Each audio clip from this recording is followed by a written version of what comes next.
Buenos días, querida familia. Bendiciones, un abrazo desde lo profundo de mi corazón para todos aquellos que desde hoy están experimentando esa experiencia de estar a solas con Dios. Gracias a aquellos que desde muy temprano están orando los unos por los otros, buscando a Dios, estudiando su palabra, buscando su rostro, entregando sus cargas, dando mensajes de paz, dejándonos unos a otros ese mensaje de aliento en medio de las pruebas. Gracias por ser parte de esta gran familia. Gracias por ser parte de este grupo de guerreros de oración que levantan un altar de guerra cada mañana para poder entregar sus corazones y sus vidas al Señor junto con la vida de muchos otros. Así que bienvenidos todos, saludos a todos los que ya se están conectando, están dejando sus mensajes de buenos días, sus mensajes de bendición, sus mensajes de apoyo. Qué hermoso es que estamos aquí juntos nuevamente para sentarnos a los pies del Maestro y ver cómo desciende ese maná especial que Dios tiene para nosotros cada día, que nos alimenta, que nos sostiene, que nos llena, que nos conduce a nuevos pastos, a esos pastos verdes.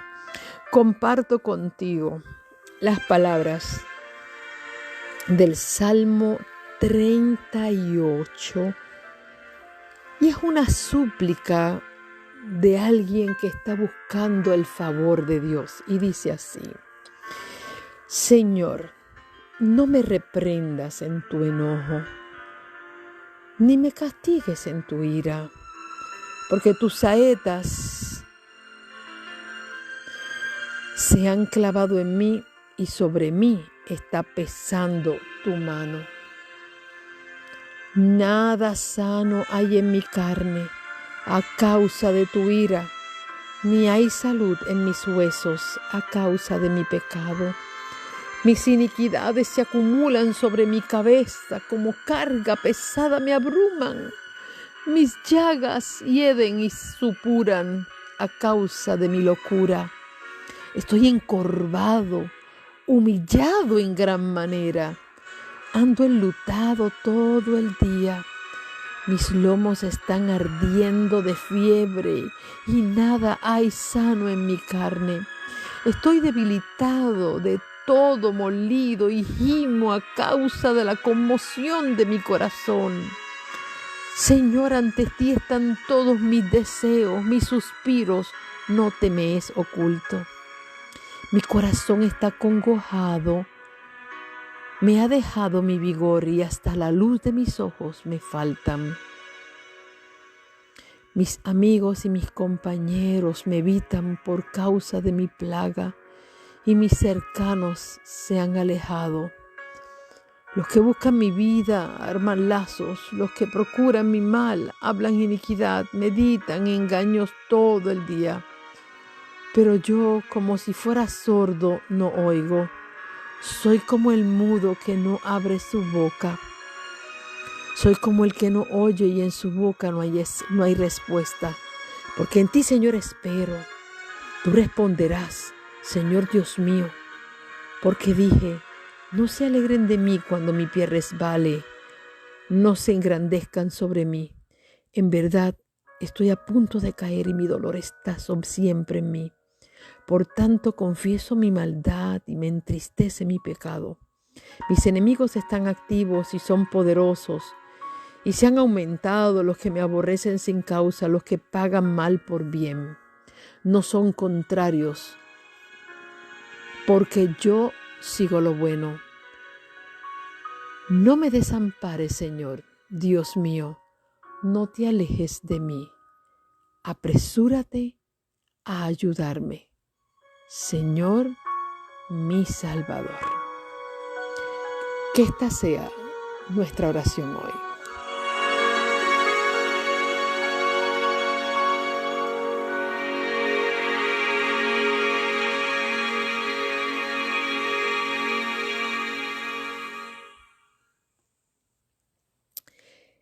Esta mañana me levanté muy temprano, más temprano de lo usual. Quise entrar, ayer no tuve la oportunidad de poder entrar al chat de oración. Siempre lo hago en las mañanas y en las tardes para poder estar eh, al corriente, ¿verdad?, de las plegarias y de las situaciones por las cuales muchos de ustedes están atravesando. Ayer fue un día poco común y en verdad fue un día de muchísimas tomas de decisiones y lugares que ir y situaciones que resolver, y que me mantuvo fuera. Para colmo, me quedé sin la batería de mi celular a temprana edad, a temprana hora de la mañana. Prácticamente se me fue, así que estuve todo el día sin poder conectarme con ustedes, así que llegué de noche y ahí pude poder cargar mi celular. Pero esta mañana me quise levantar temprano, vi la gran cantidad de peticiones de oración, unos de agradecimiento, otros de diferentes situaciones. Agradecemos a Dios que ayer cuidó a la familia de Carelis, allá en Canadá, que estaba de viaje bajo condiciones climatológicas no las mejores. Vi las oraciones que se están levantando por muchos de ustedes, por sus hijos, por situaciones serias. Algunos hijos están enfermos, otros jóvenes están pasando por diferentes situaciones, manifestaciones, Satanás haciendo su trabajo, otros en condiciones de salud. He estado orando por ustedes esta mañana, orando por dirección de Dios. Y cuando me encuentro con Salmos 38, familia, hay algo que yo quiero decir hoy de este Salmo 38, y que es un salmo en el que David está, como en otras ocasiones, está presentando cómo se siente, ¿ve? Lo abatido que se siente. Pero en esta ocasión se siente abatido por sus pecados. Él está reconociendo que hay momentos en que David está pidiendo una intercesión de Dios porque se siente rodeado en contra de los enemigos, aun cuando él no ha hecho nada malo. Ve, él muestra a Dios, decir: Señor, mira, sin causa ninguna me están persiguiendo, sin causa ninguna me están buscando para hacerme daño, y él está presentando ante Dios su inocencia ante este clamor. ¿Sabe que son diferentes las razones por las cuales nosotros sufrimos? El sufrimiento viene primero porque a veces nosotros pues reconocemos que hemos hecho cosas que a Dios no le han agradado, y sencillamente nosotros estamos cosechando parte de la siembra que hemos hecho. A veces entramos en un sentido de ¿cómo decir?, de confesión de pecados, y cuando uno se da cuenta que uno ha obrado mal, que uno ha defraudado a Dios, eso es un sentimiento horrible cuando el Espíritu Santo comienza a hablarte y decirle: no, no, no, páralo, es que lo que tú tienes que aceptar que Dios no te puede bendecir en este camino donde tú estás, porque no, las cosas no son como tú las estás viendo.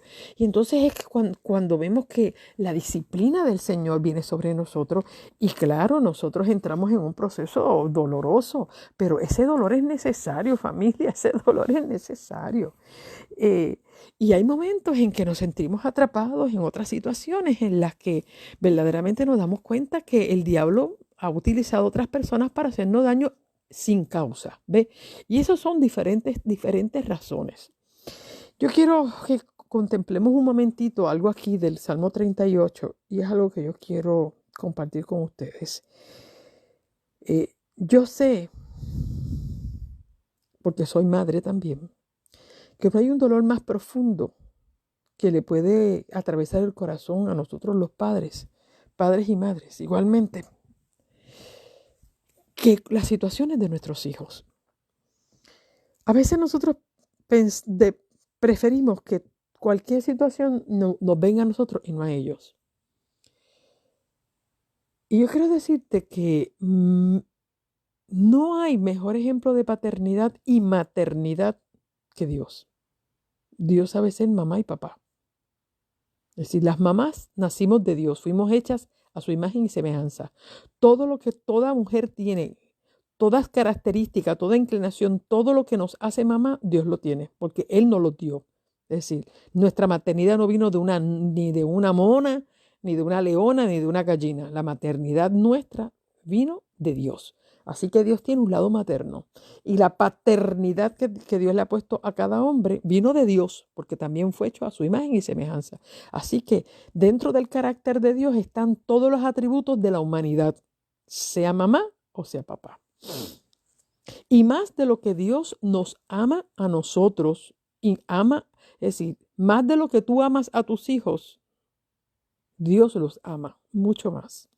Porque tus hijos no son tuyos, son de Dios. Dios te ha puesto a ti para que tú se los cuides y los guíes, los conduzcas, los eduques. Nuestros hijos no nos pertenecen. Nuestros hijos le pertenecen a Dios. Nosotros somos sencillamente mayordomos de una propiedad ajena.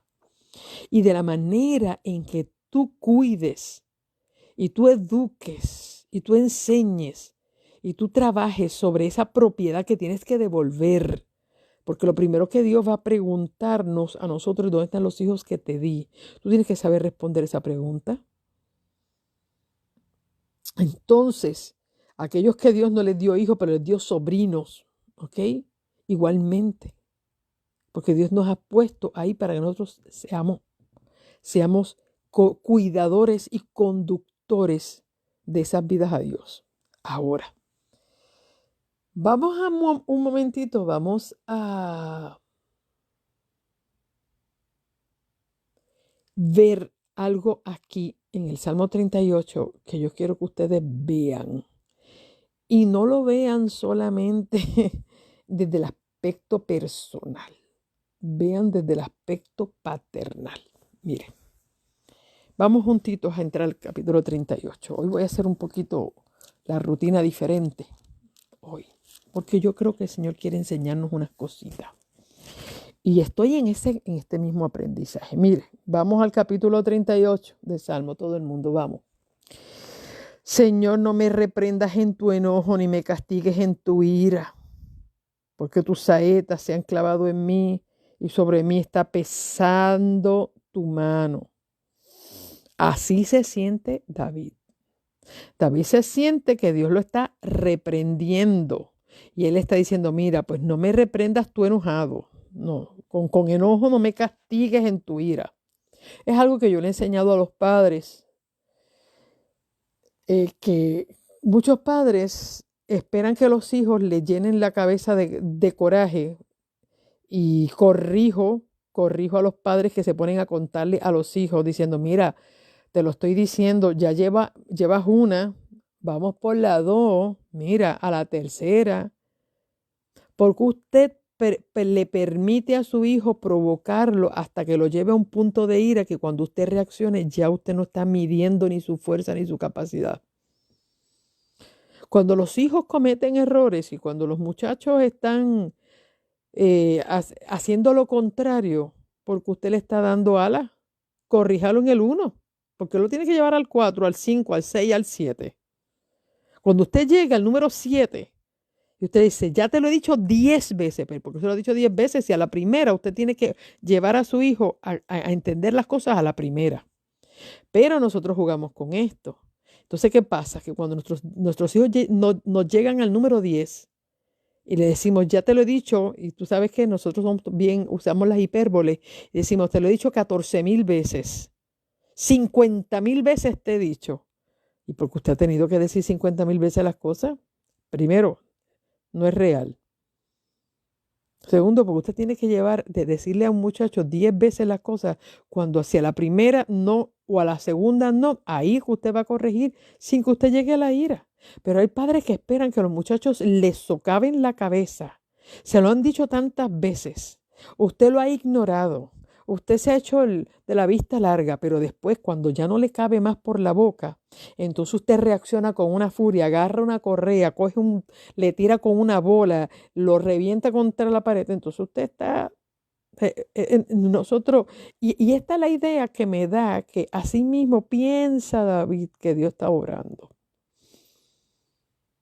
Ahora le está diciendo, no, no, para, no me castigues con ira.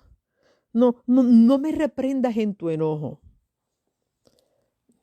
La pregunta que yo me hago, ven acá, el Señor también le aguantó muchas cosas a, a, a David, le dio también oportunidades a David y de momento el Señor me dice, no, párate una cosa, ya tú me provocaste demasiado y aquí vengo.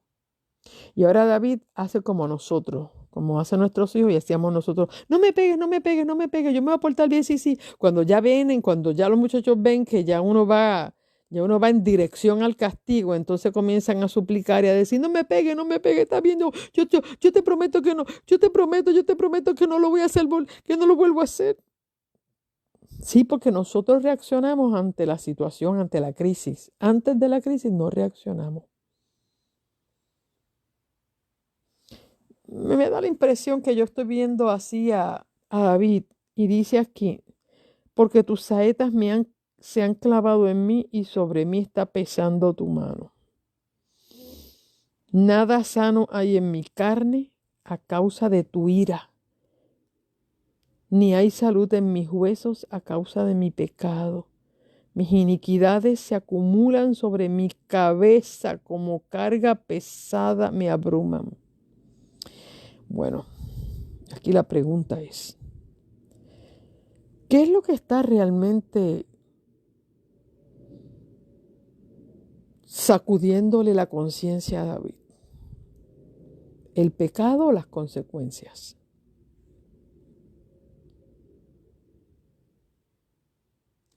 Pues yo me atrevo a decir que ambas.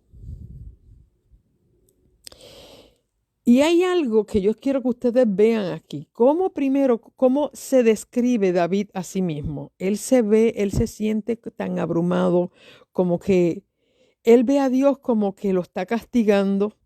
Él reconoce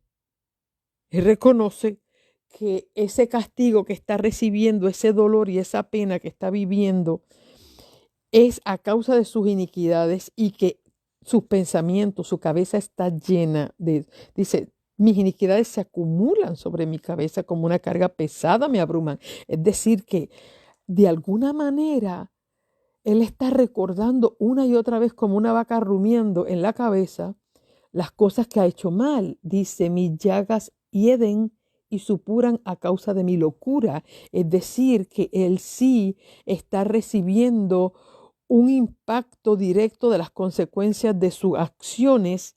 Dice, él físicamente dice que se siente encorvado, es decir, que él está pasando por un momento de crisis en la que se encuentra en angustia, físicamente se siente emocionalmente se siente perturbado, se siente entristecido, físicamente se siente debilitado. Señores, todo esto que estoy describiendo usted lo debe entender, porque si usted ha pasado por esto, como yo también he pasado por esto, nosotros sabemos que cuando nosotros estamos en una angustia del alma, esto nos afecta emocional y físicamente. Y aquí hay unas descripciones gráficas de que él se sentía encorvado, humillado en gran manera, anda enlutado todo el día, no solamente en cuestión de que se pone una ropa negra. O sea, es el luto de la cara, es ese semblante de dolor, ese semblante sombrío que él está presentando. Mis lomos están ardiendo de fiebre. Es decir, aquí aún se están viendo algunos él está haciendo unas manifestaciones corporales, es decir, el cuerpo físicamente se está sintiendo débil para que usted vea cómo los problemas, la carga de los problemas y las cargas del pecado abruman físicamente a las personas. Muchas personas, su condición de salud no se debe a que tiene una condición de salud. ¿Y por qué lo vamos a saber? Porque le van a hacer exámenes de sangre, le van a hacer exámenes de todo y todo está bien. Y se pregunta, pero ¿y por qué yo tengo tantos dolores encima? Porque yo me siento que me estoy muriendo y me hacen exámenes de todo y de todo salgo bien, de todo salgo bien. El doctor dice, pues mire, yo no sé lo que usted tiene. Pues bueno, usted tiene que saber lo que tiene. ¿Usted está viviendo una pesada carga emocional o espiritual? Los problemas Los problemas se manifiestan en forma psicosomática. Ahí está este hombre hasta con fiebre y nada hay sano en mi carne. Estoy debilitado de todo molido. Yo estoy segura que le dolían hasta los dientes, la cabeza, los dedos, las rodillas y gimo a causa de la conmoción de mi corazón. Ve, aquí es que hay un problema físico, aquí hay un problema emocional, aquí hay un problema espiritual. Nosotros somos una unidad de cuerpo, mente y espíritu. Cuando una cosa marcha mal, todas las demás marchan mal. Todo marcha mal. Entonces, es cuando nosotros tenemos que poner los pies en la tierra. Señores, vamos a poner los pies en la tierra. Si Dios, escúcheme bien lo que yo voy a decir aquí. Si Dios, que es padre y madre con un amor tan profundo, Él permite, porque lo voy a decir aquí así, Él permite que nosotros vivamos momentos de angustia y dolor tan profundos como este, en la que nos duelen los dientes, la cuenca de los ojos, la cabeza, los codos, el cuello. Nos sentimos con el corazón quebrantado y Dios está mirando ese dolor y no interviene inmediatamente, sino que permite que vivamos esto. ¿Por qué será? ¿Porque nos odia? ¿Porque se disfruta nuestro dolor? ¿O porque Él ve que este dolor es necesario para que nosotros levantemos nuestras cabezas, reconozcamos nuestro pecado y que este dolor es necesario para sanarnos y cambiarnos? ¿Y cómo es posible que Dios, siendo un padre tan amante y una madre tan amante, le permite, Él se da el permiso de permitirnos pasar por estas angustias porque sabe que son necesarias? Y nosotros como padres somos tan alcahuetes con nuestros hijos, ni nos atrevemos a decirle una palabra para que no se enojen. Nosotros nos pasamos, como decir, ignorando las conductas erráticas de nuestros hijos. Y no nos atrevemos a decirles nada para evitar un conflicto con ellos, porque después se molestan con nosotros, se van de la casa, después no nos hablan. Óyeme, pero es que nosotros no hemos aprendido de la paternidad, de la maternidad de Dios. ¿Usted sabe por qué Elí perdió a sus hijos? Bien la dice la palabra, porque él no quería entrar en conflicto con sus hijos y decidió no reprenderlos. Se había cansado de crear y para no causar desavenencias entre él y sus hijos, les permitió a sus hijos hacer lo que diera la gana. Ajá. Porque no quería entrar en conflicto ni herir sus corazones. ¿Qué? Esos son los padres que somos nosotros. Nosotros hemos sido padres que hemos aprendido del mundo, pero no de Dios. Y Dios es de estos padres que cuando aman, disciplinan. Son estos padres que se atreven, Dios es un padre que se atreve a hablarnos a nosotros en blanco y negro y y se atreve a decirnos a nosotros lo que a Él le gusta y lo que a Él no le gusta, y lo que está bien y lo que está mal, y lo que Él no va a tolerar y lo que Él va a tolerar. Hay padres a los que se les tiembla el corazón tener que enfrentar a sus hijos y permitirles que sufran. Y tú sabes que nosotros decimos, ay, es que yo no quiero que sufra, ay, yo no quiero que él llore, ay, es que yo no quiero que él pase ninguna necesidad, ay, yo mejor le sigo proveyendo. ¿Qué? No, definitivamente nosotros no hemos aprendido la lección de paternidad de Dios. Sabes que nuestros hijos solamente van a aprender en el dolor igual que tú, igual que yo. ¿Qué nos ha hecho madurar en la vida? ¿Qué nos ha hecho transformar? ¿Los momentos de felicidad? ¿Los momentos de abundancia? ¿Los momentos de plenitud? No. A nosotros, lo que nos ha educado, lo que nos ha hecho maduro, lo que nos ha hecho salir del camino equivocado, ha sido el dolor, las lágrimas, los momentos difíciles que nos han arrancado el alma y el corazón. Esos son los momentos que nos han hecho madurar y crecer. ¿Cómo pretendemos que nuestros hijos tengan un proceso de maduración si nosotros nos pasamos cubriéndole sus faltas y tratando de disimular y tratando de proveerles? Yo les dije, ya llegó el momento que nosotros cambiemos nuestra oración y decirle al Señor, Señor, ¿sabes qué? Haz justicia con mis hijos. Y si mis hijos están en lo incorrecto, Señor, sacúdeles la cabeza, muélele la nariz en el polvo, dale hasta dentro del pelo. Ah, pero eso es fácil que Dios lo haga. ¿Y tú? ¿Cuándo le vas a decir a tus hijos, no estoy de acuerdo con lo que haces? Y no lo voy a permitir.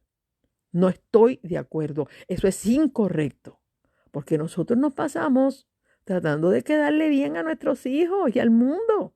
Ni nos atrevemos a decirle la verdad ni a la gente. Todo es, sí, sí, sí, ajá, sí. Por dentro nos estamos comiendo. No. ¿Cuándo vamos a ser honestos? Yo estoy viendo, bueno, cuando les dije, cuando aprendimos, no que yo les dije, aprendimos, que cuando empezaron a caer las plagas de Egipto, miren, las primeras 3 plagas le cayó a Israel también. Las primeras 3 plagas, la plaga del agua convertida en sangre, la plaga de las ranas y la plaga de los piojos, le cayó a todo el mundo por igual, para que Israel aguantara lo suyo, para que supiera que el Dios de Israel no iba a estar haciéndole a ellos, teniendo con ellos privilegios cuando ellos todavía andaban en el pecado. Y nosotros nos pasamos riéndole las gracias a nuestros hijos, dizque para no tener problemas con ellos. Y yo veo aquí un David que se está comiendo por dentro. Y él sabe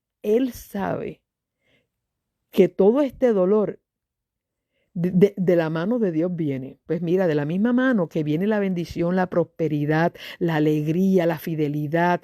Es decir, esa mano de Dios que viene. Cuando Dios ve que estamos haciendo las cosas bien, claro que Él va a levantar las manos para bendecir y para prosperar y se te va a multiplicar el dinero y tanto el terreno, la casa, el trabajo, todo lo que tú le has pedido a Dios, el Señor se va a gozar en dártelo. Y cuando el Señor ve que tú no estás usando bien sus bendiciones, va a ser lo mismo que le dijo a Elías, que le dijera a Acab, ¿sabes qué? Por 3 años y medio yo voy a retener mi mano y no va a caer ni lluvia ni rocío. Y tú vas a y este pueblo y tú van a pasar hambre. Así. Ay, pero qué malo es ese Dios. No, Señor, ese Dios es Padre. Él sabe cómo traer el corazón de sus hijos a través del dolor. Y yo creo que Dios nos quiere enseñar lecciones a nosotros también, de que nosotros no tenemos que ser rectos. Nosotros tenemos que ser rectos, no solamente para con nosotros mismos, tenemos que ser rectos para con los demás. Y cuando las personas están en el lado equivocado, nosotros no podemos hacerle creer que están en el lado correcto, sencillamente para caerle bien. Mira lo que están ahí. Dice el versículo 9, Señor, ante ti están todos mis deseos, mi suspiro no te es oculto. Dios lo sabe. Dios conoce el corazón de nosotros. Mi corazón está acongojado. Me ha dejado mi vigor y hasta la luz de mis ojos me falta. Mis amigos y mis compañeros me evitan por causa de mi plaga y mis cercanos se han alejado. Definitivamente que es una situación bien grave y todos hemos vivido un momento que lo que nos hemos sentido solos y abandonados. Los que buscan mi vida arman lazos, los que me procuran mi mal hablan iniquidad, meditan engañosos todo el día. Pero yo, como si fuera sordo, no oigo. Soy como el mudo que no abre la boca. Soy como el que no oye y en su boca no hay respuesta. Porque en ti, Señor, espero. Tú responderás, Señor Dios mío. Mire, señores, muchos de estos dolores que nosotros estamos viviendo, momentos difíciles, siempre la pregunta es ¿por qué? No, no estés preguntando por qué. Vamos a preguntar para qué, Señor. ¿Qué tú quieres sacar de mí con este dolor? ¿Qué tú quieres que yo haga? ¿Qué tú quieres que yo aprenda? Dios quiere que nosotros aprendamos unas lecciones. Señores, vamos a pasar por la escuelita. La escuelita del dolor es parte del entrenamiento que Dios nos está metiendo. Y el que nosotros, como padres, seamos así. Es decir, hay momentos que nuestros hijos tendrán que vivir momentos de dolor. ¿Y qué vamos a orar? Señor, quítales el dolor. Señor, que el dolor les enseñe. Porque nosotros siempre queremos, nadie quiere sufrir. Créamelo. Yo he vivido momentos de angustias desgarradoras. Nadie quiere sufrir. Yo no quiero volver a vivir esos sufrimientos. Pero si esa es la única manera que Dios sabe que Liz Polanco va a aprender una lección indispensable para su salvación, venga a la escuelita, venga a la escuelita. Y si esa es la única manera en que nuestros hijos van a aprender por la escuela del dolor, bendecida sea esa escuela, bienvenida sea esa escuela para la vida de nuestros hijos. ¿Cuál es nuestra responsabilidad cuando nuestros hijos, nuestros familiares, las personas que amamos, Dios los matricule en la escuelita del dolor? Señor, que aprendan la lección, que sean renovados. Que este dolor por el que estamos pasando, Señor, los purifique, les levante la cabeza. ¿Por qué está usted orando, Señor? Quítales la prueba. No ores para que el Señor le quite la prueba. No ores por eso. Ora para que el Señor utilice esa prueba sea de bendición para ellos, como para mí, como para ti. Nosotros tenemos que empezar a aprender a orar. Cuando las personas están en los malos caminos, ¿cómo usted va a orar? Señor, bendícele y prospérale en el camino. Si están en el camino equivocado, pues no, usted no puede orar. Señor, bendícelos, prospéralos. Usted puede decir, protégelos de que no le asalte la muerte en ese camino de mal. Usted tiene que decirle, Señor, protege su vida, pero Señor, sacúdelos, estremécelos. Edúcalos, pásalos por el valle del dolor para que te reconozcan, porque es que nosotros los seres humanos, ya Dios lo sabe, que de la única manera que nosotros aprendemos es en la escuela de las lágrimas. Y esa escuelita del dolor que nadie quiere matricularse, nadie, voluntariamente, nadie se va a matricular en ella. Pero esa es la escuela que nos va a dar a nosotros el doctorado. Ese pulimiento que necesitamos para llegar a ser representantes dignos de Dios en la tierra, esa es la escuelita. Esa es la escuelita que aquí Salmos 38, mi amiguito David estaba matriculado. Él lo dice, el versículo 17 dice, en verdad estoy a punto de caer y mi dolor está siempre en mí. Por tanto, confieso mi maldad. Qué bueno que empezó. Empezó a hacerlo bien, David.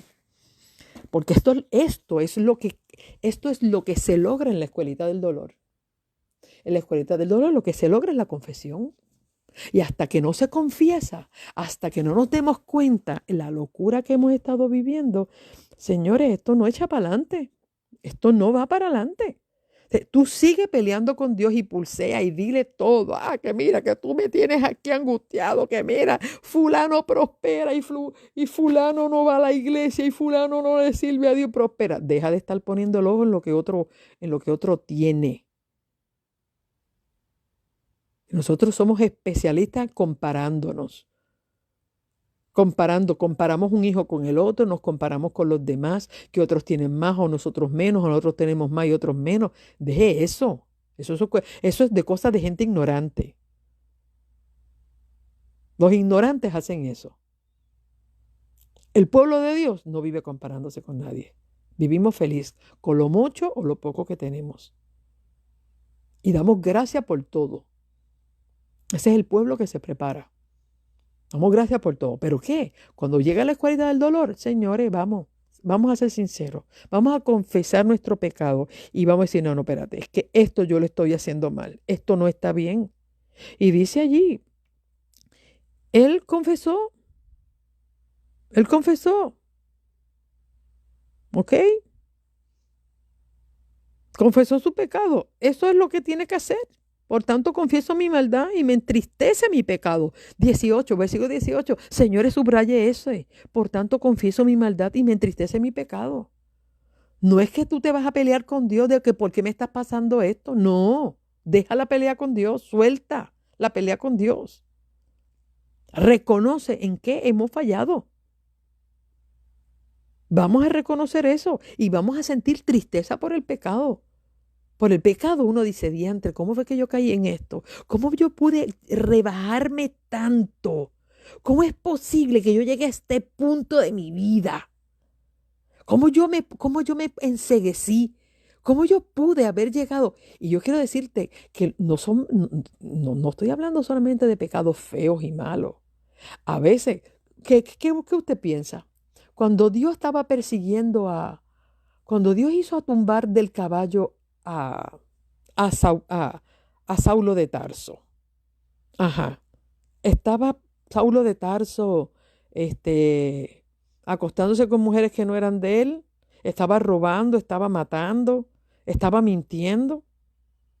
No, los pecados de Saulo de Tarso que le costaron que se cayó de un caballo, quedó ciego por 3 días. ¿Dónde estaban los pecados de Saulo de Tarso? ¿Eran eso? No. Cuando tú estás disque trabajando para Dios, pero tú estás lastimando a gente en tu, ¿cómo decirte? En tu celo por Dios. Hay gente que está pensando que está haciendo cosas correctas y está disque trabajando para Dios en su celo con Dios para guardar los mandamientos de Dios. Hay pecados que se hacen dentro de la religión. Y Saulo de Tarso estaba metiendo preso y estaba encarcelando y consintió el apedreamiento de Esteban porque pensaba que Esteban era un infiel. Y déjeme decirle que los pecados de los cuales aquí también vamos a hablar no solamente son de los pecados que es robar, matar, ser infiel, ver televisión, ver películas pornográficas. No, no, no, no, no. No es beber, no es fumar, no es irse a janguear por las calles. Estamos hablando de los pecados que cometemos nosotros los cristianos, de lo que es la crítica, la murmuración, la persecución. Perseguimos a los demás y pensamos que estamos haciendo bien. Nos aferramos a doctrinas que son falsas y las defendemos como si fueran verdad. Estamos hablando de muchas cosas. Y yo le pido a Dios que todos los que están pensando que están haciendo bien y están obrando mal, con un celo falso a la verdad, el Señor también los tumbe del caballo, los deje ciegos, los haga comer polvo, porque están haciendo mucho daño al pueblo de Dios. Están socavando la fe de mucha gente. ¿Ve? Y entonces aquí, el único objetivo es que nosotros podamos confesar nuestra maldad y reconocer que hemos pecado. ¿Ok? Y mira cómo dice el versículo 21 y 22. No me desampares, Señor. Dios mío, no me dejes, no te alejes de mí. ¿Sabes que el pecado nos aleja de Dios? ¿Ves? El pecado nos aleja de Dios. El amor de Dios, aun cuando estamos en pecado, Dios no nos puede bendecir. Créalo. El pecado nos aleja de Dios. Pero la confesión y el dolor por el pecado nos acerca a Dios. Nos acerca a Dios. Y el versículo 22 dice, apresúrate a ayudarme, Señor mío, mi Salvador. Estamos viendo que David reconoció que nadie lo podía ayudar en el hoyo en que estaba metido, solo Dios, nadie más. Ni papá, ni mamá, ni esposo, ni hijo, ni amigo, ni pastor, nadie. Aquí quien nos saca de ese hoyo tan grande es Dios. Usted perdone, ¿verdad? Que hay cosas que el Señor pone en mi boca porque ya usted sabe, yo no tengo nada escrito. Yo no escribo más cosas de las que yo digo, ustedes las tienen escritas en su libreta que las que yo tengo. Yo no tengo nada. Pero yo tengo que decirle que con esta mañana yo leía este salmo, que no lo pude leer ayer, fue un día complicado ayer. Yo decía, Señor, pero que yo estoy ahora mismo en un proceso de oración, de tomar decisiones muy importantes, es decir, yo no soy diferente a ustedes, ni piense que a mí el diablo no me socava. No, no, yo estoy igual en el mismo plano de ustedes, en plena lucha. Y yo tengo que tomar unas decisiones importantes, muy decisivas. Tengo que hacer actos de justicia. Pero Dios me dice, Liz, yo no sé por cuál es el problema que tú tienes. ¿Por qué tú tienes problema con el dolor cuando el dolor en tu vida ha sido beneficioso? Entonces, ¿por qué tú sientes miedo de que otro viva el dolor cuando el dolor para esas otras personas va a ser beneficioso?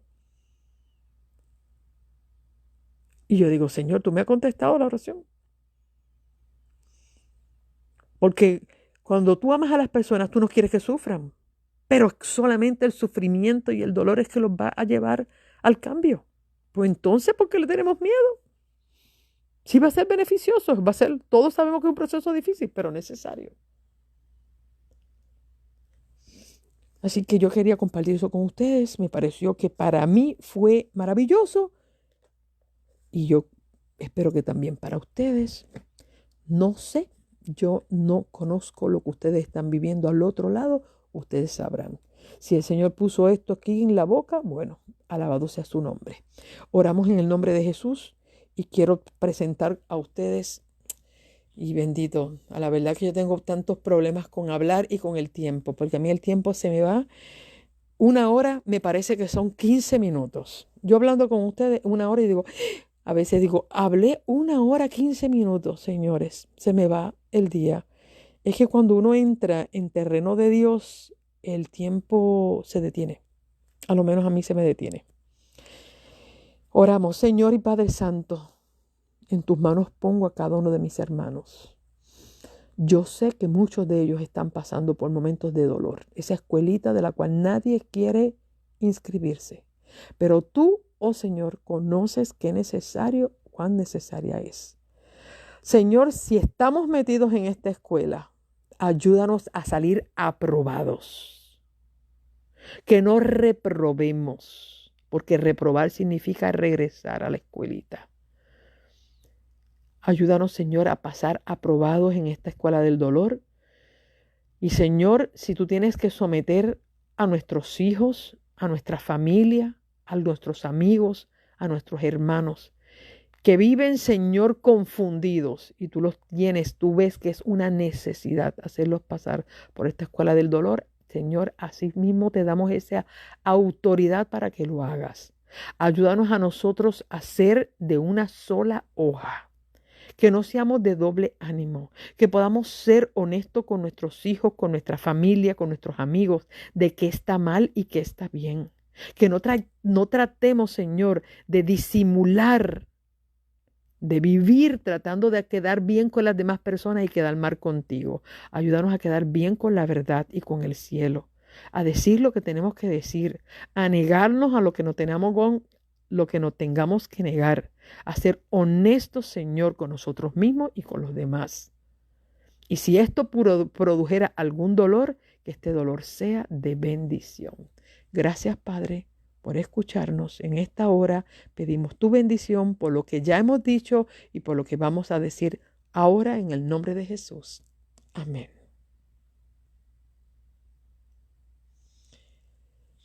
En estos 15 minutos que me quedan, que realmente son 14, vamos al capítulo 19 de Éxodo. Señores, este capítulo está que para los pelos. Lo que es el capítulo 19 y 20, señores, yo necesito que ustedes se pongan un buen tanque de oxígeno porque nosotros vamos a descender a las profundidades. Ya yo no le estoy hablando a niños que están gateando. Ya yo tengo gente aquí que ha llevado conmigo muchos días, 200 y pico de días, Y aquí hay gente que ya puede comenzar a bucear dentro de la escritura. Apenitas aquí vamos a empezar a entrar a profundas aguas. Capítulo 19. Hasta donde yo me quedé hoy me quedo porque no quiero adelantar nada que vaya a dañar la profundidad del mensaje. ¿Ok? Y como tengo poco tiempo, así que mañana voy a entrar más a tema de Éxodo y me voy a quedar más cortita en el Salmo. ¿Ok? Hoy me extendí en el Salmo porque es que tengo que decirle que yo sentí la presión de Dios que pudiera explicar algo de Salmo 38. Pero hoy donde nos quedemos, ahí vamos. Y con paciencia porque estos capítulos 19 y 20 nos va a tomar días. Y quiero decirles, probablemente el tema del jueves en la madrugada no lo pueda dar porque el jueves estoy regresando a Puerto Rico antes de la fecha acordada. Por algunas situaciones tengo que regresar a Puerto Rico. Así que el jueves, a la hora que yo generalmente doy las transmisiones, es a la hora que yo estaré saliendo para el aeropuerto. Así que desde ahora estoy diciendo que el jueves lo voy a estar anunciando para que yo vea que no se sintonicen hoy.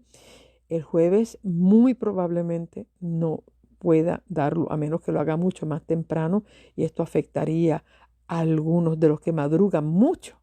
Así que es probable que la transmisión del jueves no la pueda dar. Pero vamos a ver. Pero yo lo estoy advirtiendo desde ahora. Muy probablemente no la pueda dar por esa circunstancia, porque puede ser que a esa hora yo estaré ya saliendo para el aeropuerto. Así que a ustedes les doy las gracias por esa comprensión. Sería nuestra rompiendo la regla, ¿verdad? Aparte de aquellos 3 días de silencio que tuvimos para que ustedes se conectaran con Dios. Así que es mediatorio, así que por esas razones. Vamos al capítulo 19. En el tercer mes de la salida de Israel, de los israelitas de Egipto, llegaron al desierto de Sinaí. Tercer mes. Llevaban 3 meses que habían salido de Egipto. Desde el día 14 del mes que antes era 7 y ahora era el mes 1, desde ese día 14 para entrar a Sinaí era el tercer mes. Y esto tiene, ya este número 3 tiene unas repercusiones importantes. Recuérdense que ellos iban a tener que, este número 3 comenzó a correr desde la Pascua, cuando ellos tenían que separar el cordero con que iban a pintar el dintel de la puerta y que iban a comer. Ellos tenían que tener este corderito 3 días con ellos. ¿Ve? 3 días con ellos y al cuarto día, que vendría siendo al tercer día y medio, al tercer día y medio, ellos iban a tener que matar a mitad de ese día el cordero, poner la pintura y comer el cordero. Es interesante que aquí comienza a correr este día tercero, este número 3, que en la Biblia tiene una repercusión porque el número 3 en la Biblia representa a Dios, que es la Trinidad o la triunidad. Y entonces dice que al tercer mes,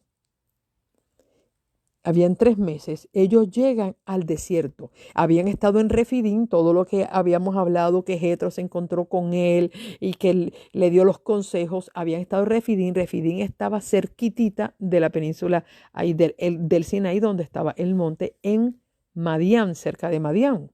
Eso era en territorio de Madián. Y entonces dice ahí que llegaron al desierto de Sinaí. Salieron de Refidim y llegaron al desierto de Sinaí y acamparon en el desierto delante del monte. Por fin llegan al punto donde Dios le había pedido a Moisés desde que empezamos nosotros la historia. Dios le dijo, en ese monte Sinaí fue que Dios se le apareció en una salsa ardiente a Moisés. Y le dijo, yo quiero que tú vayas y tú me traigas a mi hijo en este monte que yo me le voy a dar a conocer en este monte. Y por fin se está dando esto, que el pueblo llega al lugar exacto donde Dios había establecido que llegaran. Pero antes de llegar a ese lugar, usted va a notar todos los pasos que Dios llevó al pueblo. Y voy a hacer un pequeño repaso de todos los pasos por donde Dios hizo llevar a este pueblo antes de llevarlo ante su presencia. Lo primero que hace es que los marca con la sangre del cordero. Mire, bueno, primero les hizo sufrir las mismas plagas, las primeras 3 plagas, igual que Egipto, para que ellos se dieran cuenta que dejaran de amar el Egipto. Recuerden que Dios a veces nos hace vivir en el mundo loco que vivimos, apresados, porque nosotros vivimos unos encadenamientos con las cosas del mundo, y el Señor no quiere romper esas cadenas. Dice, esto es para que no te guste, para que sepas que el mundo no es el lugar donde yo te quiero. Ahí vivieron esas 3 plagas. Después el Señor los marca con la sangre del cordero, luego los bautiza, los hace pasar por las profundidades del mar. Mira qué interesante, ¿verdad? Como con su sangre los compra, los redime y les salva la vida al primogénito. Luego los hace descender al mar y los bautiza simbólicamente, ¿ok? Y los hace su pueblo. Con eso es como decirlo, los estoy preparando. Luego les hace pasar por unas necesidades. Ay, ¿cómo va a ser después que tan bueno que se ha portado con nosotros y nos sacó del desierto y nos sacó de la esclavitud de Egipto, nos bautiza? Pero sí, el Señor tiene que probar nuestra fe. Y usted piensa que porque nos bautizamos y amamos al Señor, no vamos a pasar por momentos de prueba. Sí, Señor quería saber dónde estaba el corazón de su pueblo. Y allí sabe que pasaron por las aguas de mar, después era que no tenían comida y les trajo el, el maná. Después fue que no encontraron agua. El Señor les proveyó golpeando la roca. Dios le mostró a ellos que su Salvador iba a ser muerto para poder darle vida. Porque recuerde que la vida está en la comida y en el agua. Y dice, golpea la roca, que era una representación de la muerte de Cristo, que se iba a abrir como una fuente inagotable de vida. Todo eso lo hace antes de llevarlos al Sinaí, antes de revelarse ante ellos en una forma abierta. Entonces dice aquí,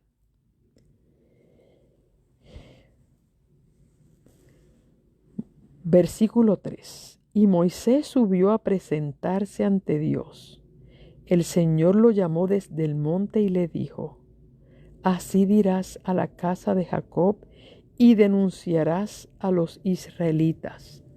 Vosotros visteis lo que hice a los egipcios y cómo os tomé sobre las alas de águila y os he traído a mí. Cuando llegan hasta allí, hasta el Sinaí, Dios le dice a Moisés, sube acá que te voy a dar un mensaje para darle al pueblo. Ya Moisés en ese mismo monte fue donde Dios le dijo, vete y búscalos. Ahora le dice, ahora mira lo que te quiero que tú le digas. Dígale que yo los hice venir, que ahora miren ellos lo que yo le hice a los egipcios, cómo los tomo sobre alas de águila y los he traído a mí. Y esos alas de águila no los voy a explicar ahora porque eso lo voy a dejar allí posteriormente para que ustedes vean una cosa muy grande, muy linda. Así que me van a poner esa palabra alas de águila ahí, que eso no lo voy a poder explicar hoy, ¿ok? Pero lo voy a explicar posteriormente. Ahora pues, si en verdad escucháis mi voz y guardáis mi pacto, vosotros seréis mi especial tesoro entre todos los pueblos, porque mía es toda la tierra. Y vosotros seréis mi reino de sacerdotes y gente santa. Esto di a los israelitas. ¿Qué clase de mensaje, señores? Quizás usted dice, no lo veo, el mensaje grande, pero se lo voy a explicar, mire. El Señor los llevó hasta el lugar donde se iba a presentar Dios. El Sinaí iba a ser el lugar donde Dios le iba a demostrar su presencia en una forma visible y audible. Y usted me va a decir, bueno, es que lo vieron en una nube. Sí, vieron la nube, pero nunca habían escuchado la voz. Lo veían en el fuego. Eso eran demostraciones a través de la naturaleza. Pero la voz de Dios ellos nunca la habían escuchado. Quien siempre había escuchado la voz de Dios fue Moisés. Moisés le hablaba a Aarón y Aarón al pueblo. Esto era como un puente. Ahora Dios iba a manifestar su gloria, no su presencia en el sentido que lo iban a ver visiblemente como es Él. Pero iba a haber una manifestación de su gloria, pero ellos iban a tener el privilegio de escuchar la voz de Dios. Pero para tú poder escuchar la voz de Dios en forma audible y tú poder estar ante su presencia, había que hacer unos preparativos antes. Pero, ¿cuál era el mensaje que aquí Dios le quería decirle al pueblo? Mire, si en verdad ustedes escuchan mi voz, esto es grande, señores. Una cosa es que usted escuche la voz de Dios a través de mí o de otras personas. Y otra cosa es que usted escuche la voz de Dios.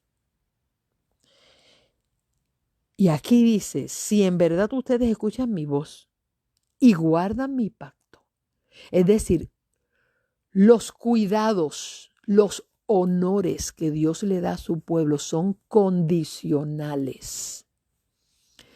No porque eres lindo, no es porque tienes muchas placas bonitas con muchos mensajes positivos en tu pared. No es tu cuenta de banco. No son tus estudios doctorales ni de maestría. No son tus cargos en la iglesia. ¿Ok? No es la casa donde vives, ni tampoco el apellido que cargas. Los que te dan a ti el privilegio de ser contado del pueblo de Dios. Aquí para Dios lo que vale es que tú, número 1, escuches su voz.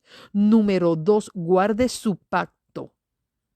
Cuando tú escuchas la voz de Dios y tú guardas su palabra y tú guardas su pacto, entonces seréis mi especial tesoro entre todos los pueblos, porque mía es toda la tierra. El que el pueblo de Israel se convirtiera en el pueblo de Dios no era porque Dios se le empeñaba a decir, es que yo quiero que tú seas. No, es que yo te elegí a ti. Tú no me elegiste a mí. Yo te elegí a ti. Pero para que yo te pueda dar los honores, tú necesitas aprender a escuchar mi voz y obedecer mi pacto. Pero mira cuál es el honor que Dios le está dando a este pueblo. Le dice, y vosotros seréis mi reino de sacerdotes y gente santa. Esto di a los israelitas. Y yo quiero que tú veas algo que lamentablemente yo quisiera tener las palabras correctas para poder explicarlo y tú lo puedas entender. Porque yo hoy quiero que tú veas una cosa y que veas dos caminos. El pueblo de Israel, que fue el pueblo que Dios eligió en el Antiguo Testamento como su hijo primogénito. Recuerda que Dios le dijo a Moisés, dile a Faraón, deja salir a mi hijo primogénito. ¿Por qué? Porque el pueblo de Israel se convirtió en el primer pueblo en el que Dios eligió para que fuera su pueblo en esta tierra. Antes de eso, no. Antes de esto, Dios tenía patriarcas. Eran padres que enseñaban a sus hijos la verdad en forma verbal. Y tenemos desde Adán hasta Noé y Noé a sus hijos. Y de los hijos de Noé vino Sem, y Sem a sus hijos hasta que llegó Abraham, porque Abraham es de la descendencia de Sem, el hijo de Noé. Pero Dios le dijo a Abraham, yo haré de ti una nación grande y yo voy a sacar de ti un pueblo. Pero aunque todos ellos eran hijos de Dios, eran patriarcas, el patriarcado terminó cuando Dios toma a Israel como su pueblo. Ahora Dios estaba eligiendo un pueblo, una nación. Y Dios se iba a manifestar en una nación, no solamente en patriarcas, que todos los patriarcas corren desde Adán hasta Jacob. Desde Adán hasta Jacob corre que Dios tenía familias que eran ¿cómo decir? Familias en las que él se manifestaba. De hecho, de todos los antediluvianos, todos murieron. Solamente la familia de Noé quedó como una familia a la que Dios eligió. Dios elegía familias. Ahora Dios estaba eligiendo un pueblo, toda una nación. Y esa era su nación primogénita. Y a esa nación Dios le prometió que la iba a constituir un reino de sacerdotes y de gente santa. Y hecho, el sacerdocio viene por la tribu de Leví. Hay dos tribus en Israel que llevaban el dominio, la tribu de Leví y la tribu de Judá. La tribu de Leví era la que llevaba el sacerdocio y la tribu de Judá era la que iba a llevar los reyes. Todos los reyes iban a nacer de la tribu de Judá, que de ahí nació David, de la tribu de Judá, y de ahí todos los reyes. Y de hecho a Jesucristo se le mostraba que iba a ser el heredero al trono de David. Por eso se le llamaba hijo de David. Y lo interesante es que a Jesucristo también se le llamó sumo sacerdote. Por lo tanto, pero Jesús no era de la tribu de Leví. ¿Cómo Jesús, sin ser de la tribu de Leví, iba a ser sacerdote? Porque iba a ser por la orden de Melquisedec, y Melquisedec no era de la tribu de Leví, porque la tribu de Leví no existía cuando Melquisedec era sacerdote. Tampoco Jetro era de la tribu de Leví, porque él no era de la tribu de Leví. Y Jetro era sacerdote mucho antes que de la tribu de Leví salieran sacerdotes. Por lo tanto, hay dos tribus que corren. Hay dos privilegios que Dios le daba al pueblo de Israel. El llegar a ser un pueblo de reyes y un pueblo de sacerdotes, que era lo mismo que iba a ser Cristo. Ellos iban a representar a Cristo en esta tierra, porque Cristo iba a ser rey y sacerdote. Él es rey y él es el sumo sacerdote.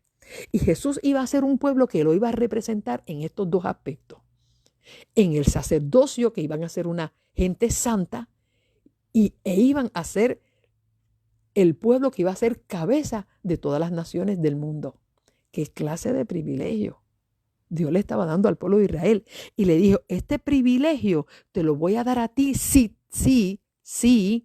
escuchas mi voz y tú cumples el pacto. Eres fiel en obedecer, en guardar mi pacto. Ahora, miren, quiero que vayan rapidito a estos versículos antes que se me vaya la hora, porque solamente podré tocar hasta el 6. Del 7 en adelante, señores, yo le dije que lo vamos a tomar con calma, porque aquí hay mucha profundidad que andar. Y no me voy a, ¿cómo decir?, a medir, a darles a ustedes migajas que caen de la mesa. No, mi propósito es llevarle un pan a ustedes, que ustedes puedan entender la escritura y ver dónde estamos parados. Recuerde que la historia de Israel es una parábola de nuestra vida. Mire, Deuteronomios 7:6, ahí cuando estaba Moisés dando su último mensaje de despedida, Deuteronomio 7:6, él repite esto que Dios le dijo, lo que Dios le dijo a Moisés tan pronto llegaron al Sinaí. Míralo como él se lo repite aquí. Le dijo, porque tú eres pueblo consagrado al Señor tu Dios. El Señor tu Dios te ha elegido para que le seas un pueblo especial entre todos los pueblos de la tierra. Este era el privilegio que Dios le estaba dando a estas tribus, a estas 12 tribus, hijos todos descendientes de Abraham, Isaac y Jacob, para que se convirtieran en un pueblo especial sobre toda la tierra. Ellos no eligieron a Dios, y esto lo vemos viendo que Dios va a decir las mismas palabras a nosotros. No elegiste vosotros a mí, yo os elegí a vosotros. Fueron las palabras que Dios le dice a este pueblo. Y ahora entonces, Isaías 62, 12. Mira a ver si lo podemos. Isaías 62, 12. Aquí donde lo vamos a conseguir. Isaías. Perdonen que estoy aquí buscando rapidito mi Biblia. Ustedes busquen la de ustedes. Isaías 62, 12, aquí se vuelve y se repite y dice, serán llamados pueblo santo, redimido del Señor. A ti te llamarán ciudad buscada, no desamparada. Miren todos los deseos de Dios para lo que era el pueblo de Israel. Pero usted sabe qué pasó en la historia, ¿verdad? Usted sabe que la historia dice que este pueblo, cuando vino el Mesías, cuando comenzó las profecías de que ese Dios iba a venir, lo que pasó con la roca de Oreb, que Moisés la golpeó, que Moisés estaba representando al pueblo, fue lo mismo que ocurrió. ¿Quién mató al Hijo de Dios? ¿Quién lo persiguió? ¿Quién le dio muerte? ¿Los romanos? No. El mismo pueblo al que él vino a salvar, al mismo pueblo que había elegido para que fuera consagrado, especial, redimido, un pueblo santo, ciudad buscada. Porque podemos ser tan rebeldes y cabezones que después que Dios a nosotros nos da privilegios, nosotros podemos ir en contra de aquel que nos dio el privilegio. Y este pueblo fue tan terco, tan duro de cerviz, tan ciego, que nunca pudo reconocer a su propio Mesías que tanto habían anhelado, del cual tanto se lavaban la boca diciendo que era el pueblo que iba a recibir un Mesías y que los iba a liberar. Llegó el Mesías y lo mataron. Y ahora usted va a ver por qué. Escúcheme bien lo que voy a decir.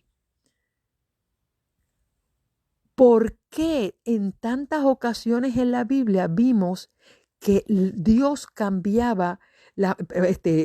le cambiaba el privilegio del primogénito al segundo? Eso ocurrió, número 1, con Abraham. El primer hijo de Abraham fue Ismael. El segundo fue Isaac. Sin embargo, la primogenitura no se la llevó Ismael, se la llevó Isaac. Cuando Isaac tuvo sus hijos, la primogenitura era para Esaú, pero Dios se la dio al segundo. Le dio los derechos de la primogenitura a Jacob. Cuando Jacob tiene sus hijos, la primogenitura era de Rubén. La primogenitura de Rubén se le quitó a Rubén. Y se le dio los derechos y los poderes de la primogenitura. Se le dieron a José, aunque los beneficios del sacerdocio se le dio a Leví y a Judá, que eran el tercer y cuarto hijo. Y usted se preguntará, ¿pero por qué Dios estaba intercambiando? Incluso cuando José le trae a sus hijos, Jacob intercambia las manos y le da la primogenitura. De Efraín se la da Manasés. Y uno se pregunta, ¿por qué Dios estaba haciendo eso? Porque eso era una ilustración de lo que iba a pasar. El pueblo primogénito de Dios era Israel, el pueblo judío. Pero cuando Cristo vino, tuvo que intercambiar las manos porque el primogénito no supo vivir a la altura de su primogenitura y Dios cambió las manos y nos hizo a nosotros, que éramos gentiles. Como dice Pablo, nosotros somos injertados. Nosotros somos injertados. Porque nosotros no pertenecemos a ese pueblo. A veces a mí me entra curiosidad de por qué tantos cristianos hoy quieren ser judíos. Hoy hay un movimiento judío en el mundo que eso es algo serio. Yo he aprendido de ello. Déjeme decirle, como dice la palabra, escudriñarlo todo y retener lo bueno. He aprendido de ellos a bendecir a mis hijos. Tengo todas esas cosas, pero quiero decirle, yo no quiero ser judía. Yo no tengo que ser judía. Yo soy de Cristo. Él es mi Señor. Yo quiero servirle a Él. Pero yo quiero decirle que Dios tuvo que rechazar ese pueblo y cambiar las manos de la primogenitura para dárselo a un pueblo, como Él dice, un pueblo que no me conocía. Hay un pueblo que no me conocía, pero que cuando escuche mi nombre me va a servir. Porque Dios a todos nosotros, a los que una vez éramos hijos del pecado, éramos esclavos como nosotros, como les llamaban los judíos, éramos gentiles, despatriados.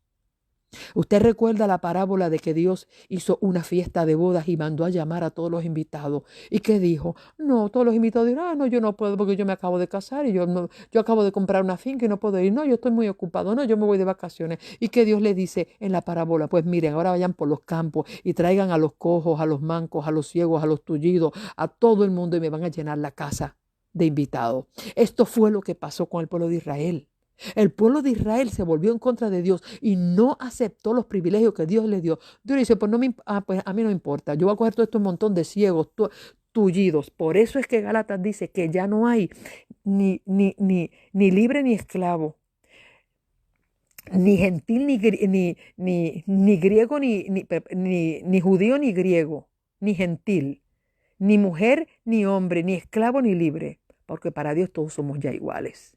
Entonces Dios intercambió las manos y nos ha dado a nosotros el privilegio de ser los sustitutos de esa primogenitura, los herederos de esa primogenitura y de esas bendiciones. Señores, si nosotros estamos siendo llamados a ser los que vamos a tener los privilegios de esa primogenitura que el pueblo de Israel y el pueblo judío no valoró, ¿cómo vamos a vivir igual que ellos? ¿Cómo vamos a cometer las mismas estupideces que ellos cometieron? Pueblo de Dios, levanta la cabeza y despierta. Y mira lo que dice, yo quiero que tú busques estos dos versículos y sin estos dos versículos no cierro. Primera de Pedro 2:9. Primera de Pedro 2:9. Búscalo aquí en tu Biblia. Y ahí vamos, a ver dónde yo lo tenía aquí. Primera de Pedro 2:9, Apocalipsis 1:6 y Apocalipsis 5:10. Ahí están nuestros tres versículos. ¿Ok? ¿Ya lo tienes? Primera de Pedro 2:9. Mira lo que dice.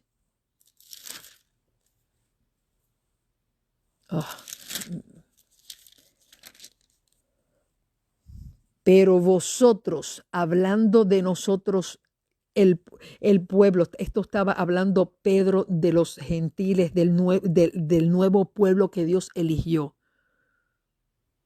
Esa nueva iglesia que nace en el Nuevo Testamento, de creyentes de toda la nación, tribu, lengua y pueblo. Ya Dios Dios ahora está haciendo un pueblo de todas las naciones, de todos los creyentes, y dijo, vosotros sois linaje elegido, real sacerdocio, nación santa, pueblo adquirido para Dios y por Dios. ¿Ok? Nosotros fuimos comprados no por sangre de carneros. El pueblo de Israel vio su salvación a través de sangre de animales. Nosotros no. Nosotros hemos sido comprados por la sangre verdaderamente del Cordero. Nosotros somos una nación que vio y vivió después de la muerte de Cristo. Nosotros no vimos nuestra salvación prefigurada en la muerte de animales, sino del Hijo mismo de Dios. Entonces yo quiero decirte que nosotros tenemos el privilegio de anunciar las virtudes de aquel que nos llamó de las tinieblas a su luz admirable. Ahora entiendes por qué el Señor desde atrás comenzó a quitar, la primogenitura comenzó a quitársele a Caín. Caín perdió su primogenitura y se le dio a Set, porque ya había matado a Abel. Se le dio a Set. Desde los tiempos de Adán, Dios estaba prefigurando que las bendiciones de la primogenitura del primer pueblo de Dios, que era el pueblo de Israel, se le iban a otorgar al segundo. Y eso somos nosotros. Y usted y yo tenemos que vivir demasiado agradecidos a Dios por, Señor, hacernos a nosotros un pueblo elegido. Y nosotros tenemos que vivir a la altura. Y estos últimos dos versículos, que mañana los retomo, Apocalipsis 1:6, que dice, y nos constituyó en un reino de sacerdotes para servir a Dios su Padre, y a Él sea la gloria, el imperio para siempre, jamás. ¿Ok? Y mire, el de 5:10, Apocalipsis 5:10 dice, y de ellos hiciste un reino y sacerdotes para servir a nuestro Dios y reinarán sobre la tierra. Dios nos ha dado el privilegio de los dos privilegios, el de la tribu de Leví y de la tribu de Judá, donde Dios está haciendo para nosotros un reino de sacerdotes, de gente santa y un pueblo de reyes. Porque dice: al que venciere yo le daré que se siente conmigo en mi trono. Demasiados privilegios para que usted lo tire por la borda, por estar escuchando doctrina de hombres y estar viviendo conforme al mundo. Llegó el tiempo de nosotros hacer una marcada diferencia de que somos un pueblo escogido. Y un pueblo escogido no vive bajo los estándares del mundo, ni de la sociedad, ni de la psicología del mundo. Nosotros somos un pueblo para vivir a la altura de un Jehová Dios Todopoderoso, el gran yo soy, quien nos ha elegido con un privilegio que nadie tendrá jamás. Este es mi llamado. Que usted viva a la altura del privilegio que Dios le está dando de ser un pueblo escogido por Dios. Lamento haberme ido por encima del tiempo, pero al que no lo pudo escuchar hasta el final, regrese a la transmisión que quedará grabada aquí. Dios nos bendiga. Hoy yo quiero que tú salgas a la calle. Yo quiero que tú salgas hoy a la calle teniendo bien consciente que tú no eres cualquier cosa. Que tú perteneces a este pueblo escogido. Que para llevar este privilegio aprende a escuchar la voz de Dios y a obedecer su pacto. Y cuando aquí presentemos en la palabra de Dios cada palabra de lo que Dios quiere que nosotros vivamos a la altura que tú y yo debemos vivir, y a ti te toque decir: Señor, dejo el mundo y sigo a Cristo, o yo renuncio a esta media verdad para yo vivir en la pura verdad, esas serán las decisiones que te harán pueblo de Dios. Tú no serás pueblo de Dios por bonito, no serás pueblo de Dios por riquito, no, tú serás pueblo de Dios cuando obedeces. La obediencia a la palabra de Dios es lo que va a marcar a un pueblo de Dios. Oramos: Señor Dios Todopoderoso, gracias porque nos has dado el privilegio de escuchar tu palabra. Que tu palabra sea poderosa, que venga sobre nosotros con sello del cielo. Marca a un pueblo obediente, Señor. Y si nos tienes que pasar por los valles del dolor para nosotros desarraigar de nuestras vidas toda práctica de pecado o toda falsedad en nuestra vida, haz lo que tengas que hacer, pero sácanos de la ignorancia, sácanos del pecado, haznos tuyo y ayúdanos a vivir a la altura del privilegio que nos has dado. En el nombre de Jesús. Amén y amén. Dios les bendiga a todos. Gracias por estar conmigo en nuestras horas extras, y que el Señor te bendiga poderosamente en el día de hoy, saliendo, reconociendo quién eres y para qué has sido llamado. Dios te bendiga.